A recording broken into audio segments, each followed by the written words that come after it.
Hi, welcome to Starz Recapped. Today, I am going to explain an American action sci-fi superhero movie titled Captain America: Brave New World, which was released in the year 2025, directed by byJulius Onah. Spoilers ahead. Watch out and take care. The story begins on the inauguration day of the new President of the United States, President Thaddeus "Thunderbolt" Ross. However, Ross seems worried about something. He chooses to ignore it and steps onto the podium to deliver a speech to the American people. He rambles on about unity and other political rhetoric that nobody really cares about, yet somehow it still makes the headlines.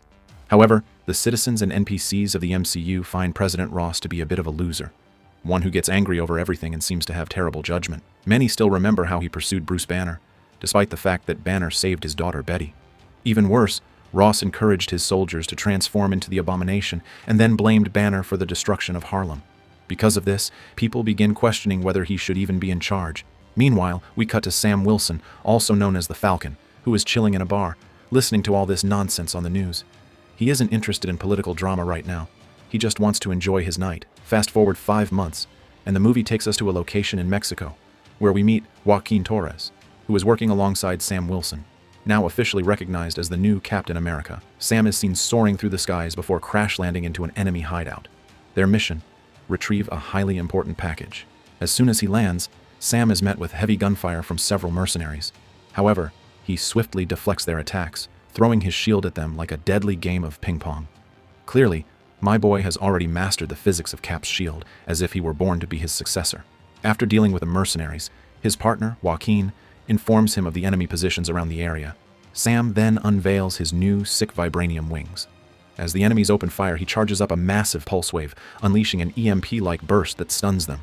While Sam fights them off, Joaquin informs him about their leader, Seth Volker, the leader of the Serpent Army. Volker, also known as Mr. Serpent, has taken hostages inside a nearby building. Inside, Seth Volker interrogates the frightened hostages, demanding they reveal the name of the package's buyer. However, the hostages insist that there is no buyer. Enraged, Volker orders his men to kill them.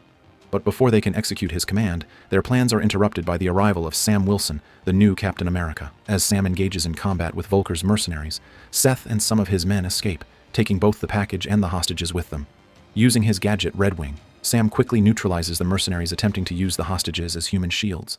Once the hostages are safe, Joaquin alerts him that some mercenaries are fleeing the area with the package, while their leader, Mr. Serpent, is heading into a nearby chapel for a brief respite. But with enemies in 2 separate locations, Sam realizes he can't be in 2 places at once. Sam sends his friend Joaquin to retrieve the package from the mercenaries, while he goes after Seth Volker. Upon arriving at the chapel, Sam finds Volker waiting for him. However, there's no time for chit-chat. Volker immediately orders his largest mercenary to attack Sam from behind. As Captain America engages in a fight with this towering brute, Volker uses the distraction to escape. The hand-to-hand combat proves challenging at first, as Sam struggles against the sheer size and strength of his opponent. But then, he remembers the legacy he's carrying, the weight of Steve Rogers' shield. Realizing that he doesn't need super soldier serum to prove himself, Sam seizes the opportunity to show that even an ordinary man with enough skill and determination can get the job done. With precise strikes and well-timed counters, he finally takes down the big-headed thug. Just as he's catching his breath, more soldiers arrive to finish what their fallen comrade couldn't. Meanwhile, Joaquin suits up as the Falcon and tracks down the mercenaries who are in possession of the so-called package. With a well-placed explosive, he blows up their motorbikes, then lands in a classic superhero pose to commemorate his not-so-difficult victory. Despite the success of the mission, Sam, now officially Captain America, can't shake the feeling that something is off. If the package was so important, why didn't the buyer ever show up? After all, the entire operation revolved around securing it. The answers to these questions will come later, but for now, the mission is complete. Back in Washington, President Ross is informed of the mission's success. To show his gratitude, he invites Sam and Joaquin to a presidential dinner at the White House. However, before accepting, Sam makes a condition. Isaiah Bradley must also be invited. Isaiah, a forgotten Captain America from another time, is initially reluctant to attend. After all, the government betrayed him, imprisoning and experimenting on him for nearly 30 years. For those unaware, Isaiah was a victim of unethical super soldier testing, his heroism erased from history. Given everything he endured, he sees no reason to sit at the same table as those responsible for his suffering. But something tells Sam that this moment, this recognition, might be bigger than just a dinner invitation. However, Sam convinces Isaiah to let go of the past, and after some hesitation, he agrees to go with them. Upon their arrival at the White House, Sam is invited to a private meeting with President Ross. There, Ross makes a surprising request. He wants Sam to restart the Avengers. This immediately strikes Sam as strange, considering Ross was one of the main reasons the Avengers disbanded in the first place. While Sam takes some time to process this, the true purpose of the dinner is revealed. Apparently a new element, even more powerful than vibranium, has been discovered: adamantium. The US government intends to mine this element before the Wakandans do, partnering with Japan to extract and distribute it to other nations for immense profit. This would ultimately solidify America's global dominance. But enough of this political maneuvering. The real drama unfolds when Isaiah suddenly snatches a gun from one of the guards and fires at President Ross. Fortunately, he misses all his shots, spraying bullets like a complete amateur. Chaos erupts in the room as security officers and other attendees start shooting, some aiming to protect the president, others targeting key officials. Shocked, Sam tries to stop Isaiah, but he's simply no match. He isn't a super soldier like Isaiah is. While most people flee for their lives, a fierce-looking woman, later introduced as the president's defense secretary, does everything she can to protect Ross. Meanwhile, realizing that his assassination attempt has failed, Isaiah makes a run for it. However, he soon finds himself trapped on the streets, surrounded by police and soldiers with nowhere left to go. Sam chases after him, pleading with his old friend to surrender before things escalate further. Finally, Isaiah, with no other choice, accepts his fate and surrenders. Surprisingly, he acts as if he has no idea what just happened, leaving everyone, including Sam, deeply unsettled. Frustrated and angry, Sam storms back into the president's room, where he is introduced to the fierce-looking woman from earlier, Agent Ruth. She believes the attack was a coordinated terrorist plot, but Sam tries to argue that Isaiah wasn't in control of his actions. Ross, however, refuses to listen. When Sam offers to personally investigate the incident, Ross scoffs at the idea, finding it pathetic. Instead, he dismisses Sam and grants Agent Ruth full authority over the investigation, shutting Sam out completely. Sam grows even angrier. He is determined to prove Isaiah's innocence, no matter what. Meanwhile, amidst all this chaos, President Ross takes his usual gamma radiation pills, supposedly to manage his anger issues. However, as we later find out, these pills do quite the opposite. Later that day, Sam visits Isaiah in prison, hoping to get answers, but Isaiah insists that he has no memory of what happened during the attack. He believes he was mind-controlled, much like his old friend Bucky Barnes. Fearing that this could put Sam in danger, Isaiah begs him to leave and never return, but Sam refuses to turn his back on his friend. He immediately seeks help from Jin to uncover the truth behind the attack. While analyzing security footage from the hall, Jin notices something unusual. Isaiah's phone screen was flashing bright lights in his face at the exact moment he lost control. Coincidentally, the same thing happened to another shooter. Suspicious, Jin begins investigating a mysterious woman named Agent Ruth, who is also handling the case and seems to be a step ahead in figuring it all out. As Sam processes this new information, he remains troubled by another mystery: the missing buyer of the package from the previous day. Just as his curiosity reaches its peak, he is suddenly ambushed.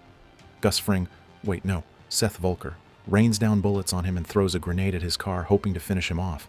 But Sam, always one step ahead, reveals himself just in time. The two engage in a brutal brawl. Eventually, Sam overpowers Volker, pinning him down and demanding information about the buyer. But Volker, anticipating this, resumes shooting, forcing Sam to take cover. After a tense standoff, Sam outsmarts him, throwing a knife to shut his loud mouth once and for all.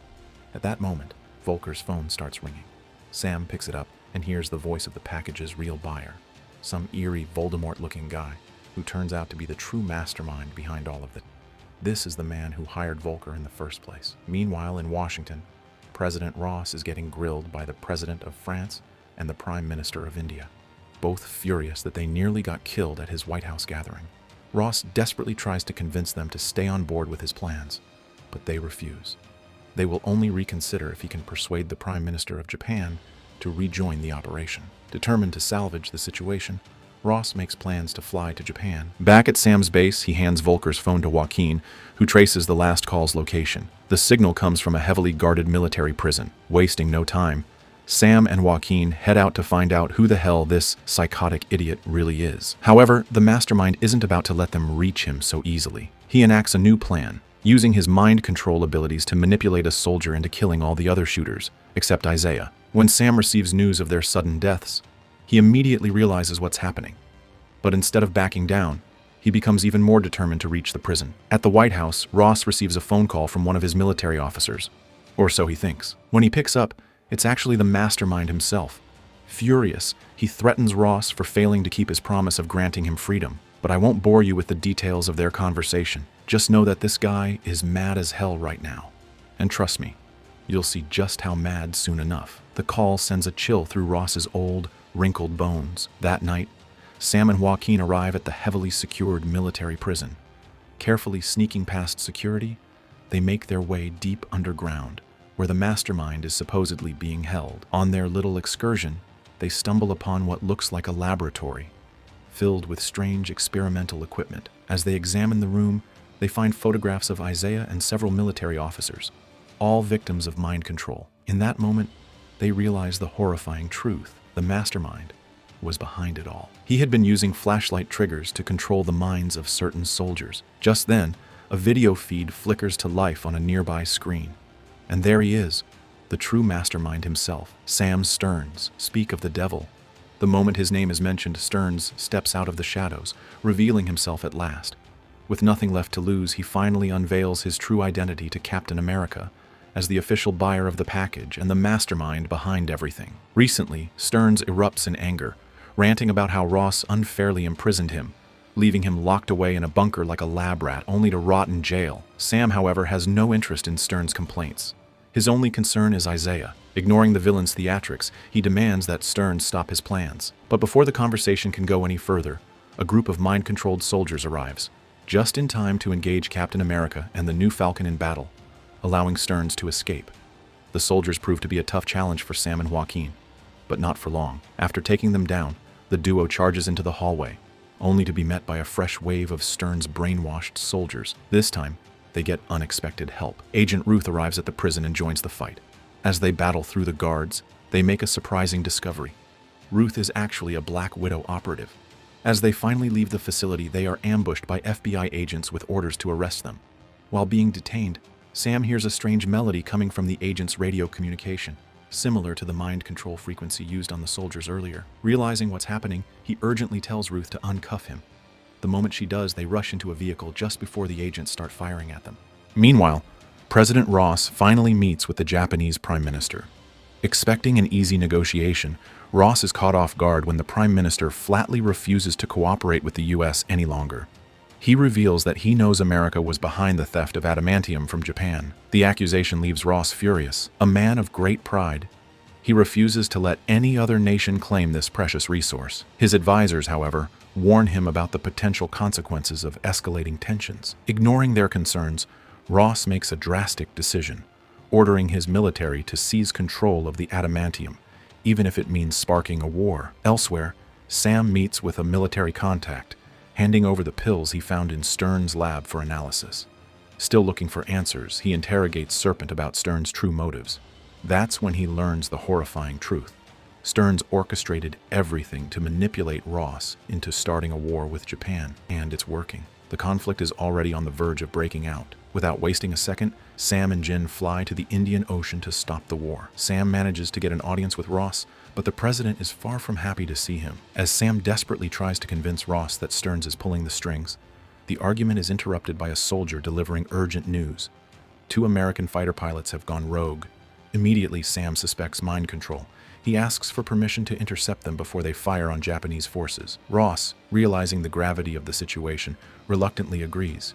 Together with Joaquin, the new Falcon, Sam takes to the skies. Their mission: protect the Japanese forces and stop the mind-controlled American pilots from escalating the conflict. However, the situation worsens when the Japanese military, believing the US has attacked first, retaliates with a missile strike on the American warships. Fortunately, Sam is able to misdirect the missiles into the ocean before they hit their target. As the battle rages, Ross calls the Japanese Prime Minister, trying to convince him that the rogue pilots are not following US orders. But the Prime Minister refuses to believe him, convinced that Ross is deceiving him. Ross, now more frustrated than ever, insists that he only wants peace and hopes to salvage the treaty between their nations. Sam and Joaquin, determined to end the crisis, focus on disabling the fighter jets while keeping the pilots alive. However, the relentless assault soon becomes overwhelming. Joaquin takes a direct hit from a missile, losing control. As he spirals toward the ocean, Sam barely manages to catch him. Meanwhile, Stearns, always watching, taps into Ross's phone. He goads the president, trying to stoke his anger even further. Unfortunately for the Voldemort-looking goblin, Ross's secretary arrives just in time to report that Captain America has successfully neutralized the rogue pilots. With the immediate threat contained, Japan halts its attack. In the aftermath, Joaquin is badly injured and undergoes multiple surgeries. While he recovers, he receives an unexpected visitor, Bucky Barnes, the Winter Soldier. In a rare show of support, Bucky reassures Joaquin, helping lift his spirits. The next day, President Ross sits in his office, deeply troubled. He finally gathers the courage to call his daughter, Betty.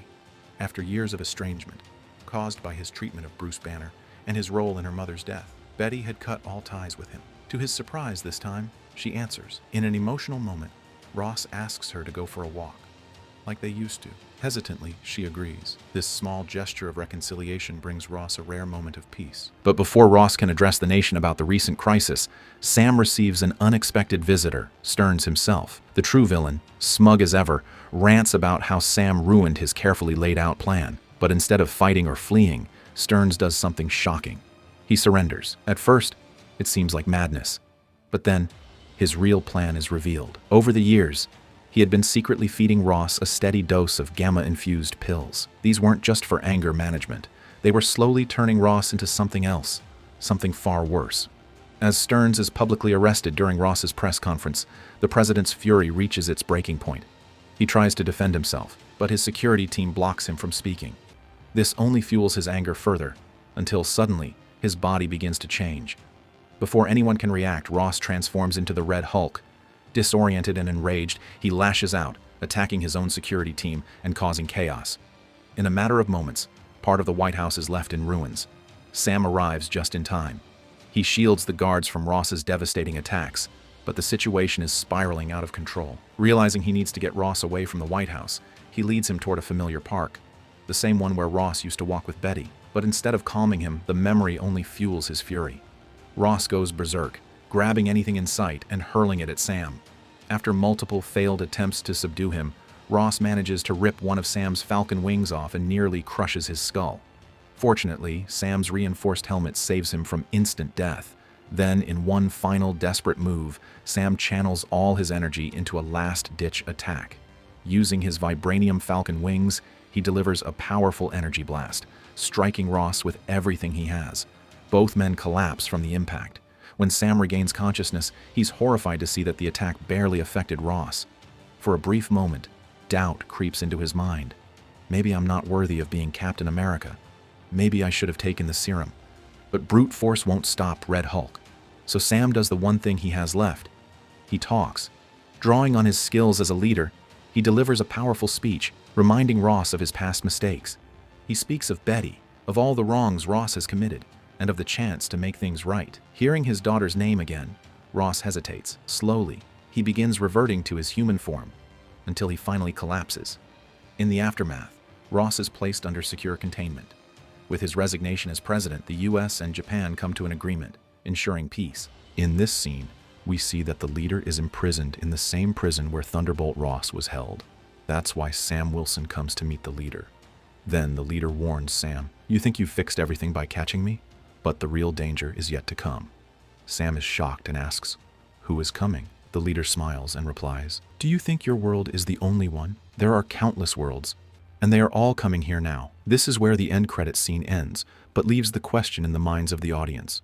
Who are they after all? That's my explanation for the movie. Captain America, Brave New World. So guys, what do you think about the movie? Write in the comment. Subscribe for more videos like this. Turn on the notification and leave a like to help the channel out. Thank you for watching.